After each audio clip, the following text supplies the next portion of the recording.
Hey, this is Paulius, and you're listening to Voices of Table Grounds. This is another episode in our series on making connections in medical education with the goal of featuring really awesome individuals who contribute to our learning and help us grow as educators. Today, we have Dr. Gerald Diaz. Welcome to the podcast. And for those who don't know you already, tell us a bit about yourself. Thank you for having me, Paulius. So my name is Gerald Diaz. I'm the founder of a website called GrepMed.com. I actually had a kind of a circuitous route to medicine. I was a former software engineer, actually graduated with a degree in computer science. Worked as a software engineer for about 4 years before hitting my prerequisites to go to medical school. I actually did 2 years of radiology training before switching careers again to internal medicine. Graduated in 2016, and I've been working full-time as a hospitalist since then. That's really cool. And do you have any interests in your career that you're trying to combine with your passion projects, or is hospitalist kind of your most enjoyable position at this time? I think hospitalists, for me, it was ideal because I was planning to do something to bridge my former career as a software engineer. And I think the nice thing about the hospitalist is the shift work that you have. So you have a good amount of time off that allows you to find hobbies or do other things, side projects, side gigs. So this has been a pretty intensive side gig for me. Yeah, so let's talk about it. So this is called GrepMed. And can you actually tell me first what it is and where the name comes from? So the name is actually a throwback to my computer science days. Grep is an old Unix term that is a way to parse very large text files and extract useful information. And so I think it confuses too many people. We're getting too cute with the name, but that's where it comes from. But GrepMed is an image-based medical reference platform. We basically built it as an alternative to your traditional text-heavy resources, such as textbooks or up-to-date. Basically, we're a way to quickly reference images, algorithms, checklists, decision aids, differential diagnoses, visual abstracts, any sort of visual content, your pocket medicine, any sort of those hand cards that you keep in your white coat. We're a way to quickly reference all of those. And so we look a lot like Pinterest or Google image search, but specifically for medical reference.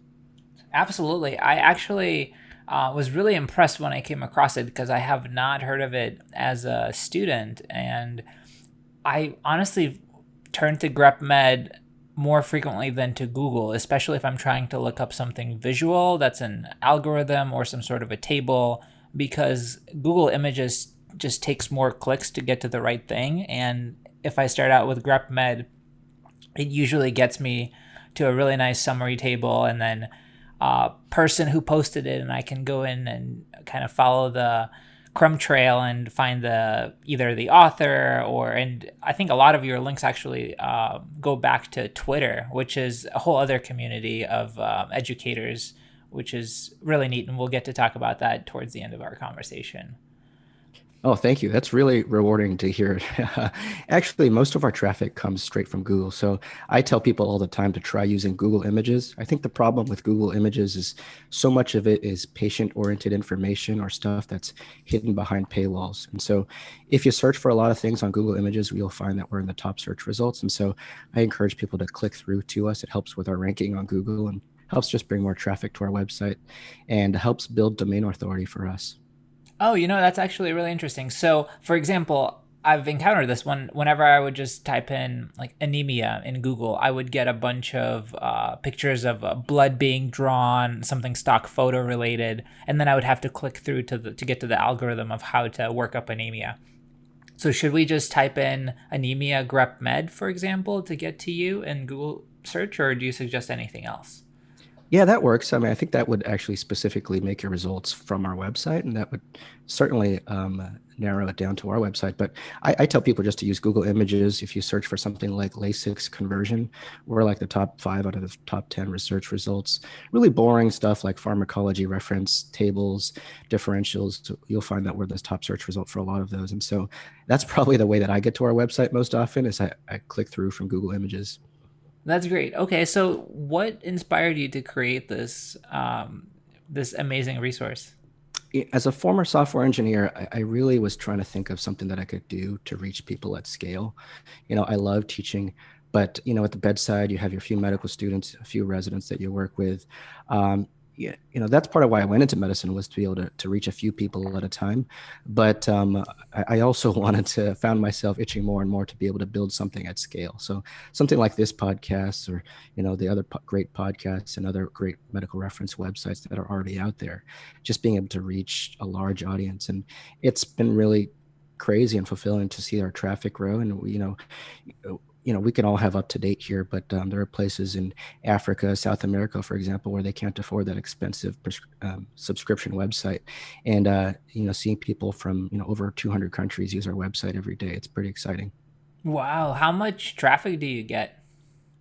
So let's see, a couple of ways. We definitely we crossed over 200,000 website visits per month. And, most of our traffic actually comes from Google Images, as I mentioned. And so in terms of actual image impressions, at one point we crossed over 900,000 image impressions a day. And so a small fraction of those people click through to our website. And so a lot of people actually just use our website just straight from Google Images and don't actually click through. Fascinating. I'm not much of a programmer, but I love trying to understand the process of creating something cool like GrepMed. Do you mind describing kind of what it took for you to get from idea stage to actually now all of us being able to use this website for free? Yeah, coming out of residency, I had a lot of ideas I was thinking about. And knowing that I was going to do this part time and I had all these loans to pay off, it really sort of narrows what you can do. I couldn't just jump into a startup with the financial obligations that I had. But so I had to think of an idea that I really liked, and this was one where I wasn't dealing with patient information or HIPAA information, where I wasn't dealing with heavy contracts, and it was something that I saw myself using every day. I think the idea I came up with is I just found myself using Google Images all the time. And, for the reasons we talked about before, there were so many restrictions. I thought, why can't we build this ourselves? And, so many times I've gone to conferences and taken pictures of great images, or presentations, and then you lose those images into your, underneath 1,000 food pictures and vacation pictures, and you can never find them again. So I wanted a way to be able to find those again, and also for medical educators like yourself to be able to share these with other people. And so, uh, I was actually going to build it myself, but it's been a while since I've done any significant coding. And I actually went to an entrepreneur meetup event, and I found my co-founder, Keon. He was a software developer. He's sort of in between gigs, and he was actually thinking about going to medical school himself. And so, I quickly discouraged him from doing that. And we hit it off, and, we talked about joining forces to create GrepMed. And so, the biggest challenge, I think, it was pretty quick. We were able to build a prototype very quickly. You build what's called that MVP, minimum viable project, or project, Product? Yeah. product. That's what it is. And you get it going, and you get people using it. I think that the biggest challenge is really marketing. You always think to yourself, if you build it, they will come, and everybody's going to just think, oh, this is the most amazing idea. But, if nobody knows you exist, it makes it really hard for anybody to use your website. And so, you think about all the other great resources out there, and you feel like, oh, am I competing with the clinical problem solvers? Am I competing with the curbsiders, or Life in the Fast Lane, or all these other great resources? But really, you're competing against Facebook and Instagram, and all these other sources of people's attention. And so, it was really a challenge for us to really grow our audience on social media. And, a lot of that was really, I think, just persistence, sticking with it, especially if you have a medical reference website or a medical website at all. I think after a year or two, Google realized that we weren't going away. And so it started to give us more trust and authority, and sending more search results our way. That's really interesting to hear. So, obviously, having an excellent reference resource is a must for anyone in training and for obviously practicing physicians. Besides, just knowing that GrepMed exists and visiting it whenever you need to look up some sort of an algorithm, are there other ways that you encourage people to use it, to submit content, or some other way to engage with GrepMed? Yeah, we built GrepMed basically to help people who are very busy, clinicians. When you see 20 or 30 patients in a day, sometimes, you always tell yourself you're going to look something up later, but you never really have the time to sift through those very heavy, up-to-date articles. And so, we're really just designed to we're not going to teach you how to be a doctor, but we're there to kind of help you a little bit with the burnout that comes from just all of the text that we have to read. Each person's chart is just a Bible full of information. And if we allow people to just save 10 seconds here, 10 seconds there, those little paper cuts are, I find, what really burn you out as a physician and as a busy clinician. And so, we just want to make it more convenient for people to practice medicine. The other thing that we do want to try to encourage is that we want to give medical educators a way to reach a broader audience. As I mentioned, people prepare for these morning reports, these conferences, grand rounds, and they show, 50, 60 people, and then these great tables kind of disappear. And if you're not an influencer on Med Twitter, if you don't have 20,000 followers, you might post something and, maybe 500 people see it, and then it goes away very quickly. I remember being very excited once when I posted something when I first got started on Twitter, and Dr. Salim Rezai liked it, and I saw our impressions just go away, shoot way up.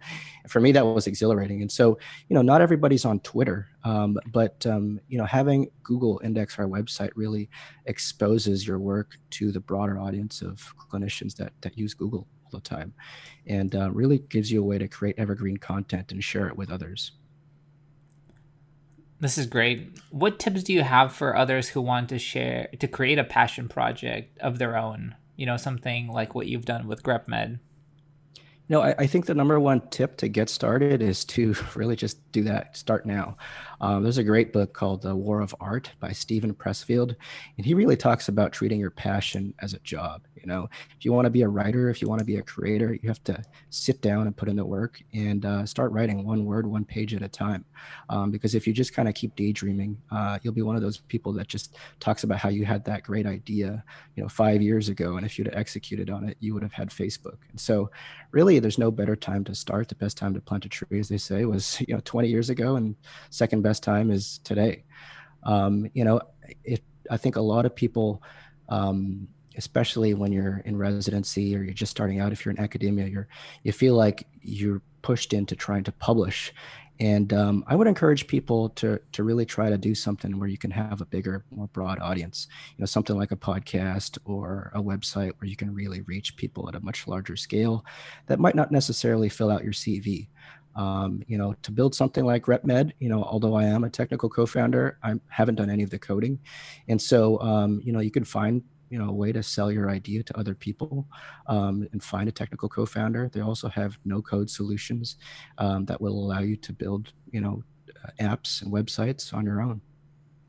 Oh, really interesting. I've actually don't know a whole lot about that, but what kind of resources come to mind for either finding technical co-founders or exploring some of those no-code solutions? Do you know any of the specific things that we can recommend to the audience? I don't know I think Webflow is probably one of the big no-code solutions. I've actually never used them, and I can't endorse any of them. But I know those websites, those companies have huge valuations in the Silicon Valley because so many people are coming up with an idea, throwing up a prototype, getting traction with thousands of users, and then using that to raise money to build the actual product themselves after they have traction. And so, I know it's possible. The other thing I would suggest to people is find entrepreneurial events nearby. I think if you're at a university center, they always have these, pitch competitions, startup competitions, where a lot of the people are just looking to get started, and they come, just sometimes without a prototype, even sometimes without an idea. But visiting other people outside of medicine can sometimes bring out interesting ideas. Completely agree.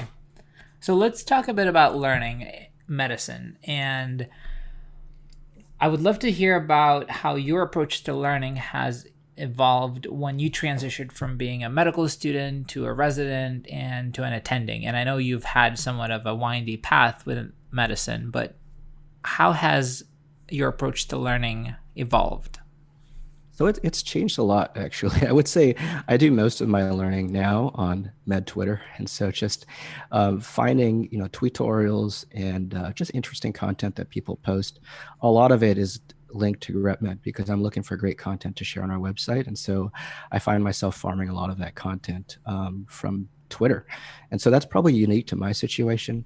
I was one of those people actually who really enjoyed the first 2 years of medical school. I loved, sipping coffee, sitting in a library, and just learning interesting facts. But as you transition to, clinicals and residency, you really just have to find ways to learn on the go. And so that's usually involves learning from your patients and just finding a way that stimulates your brain.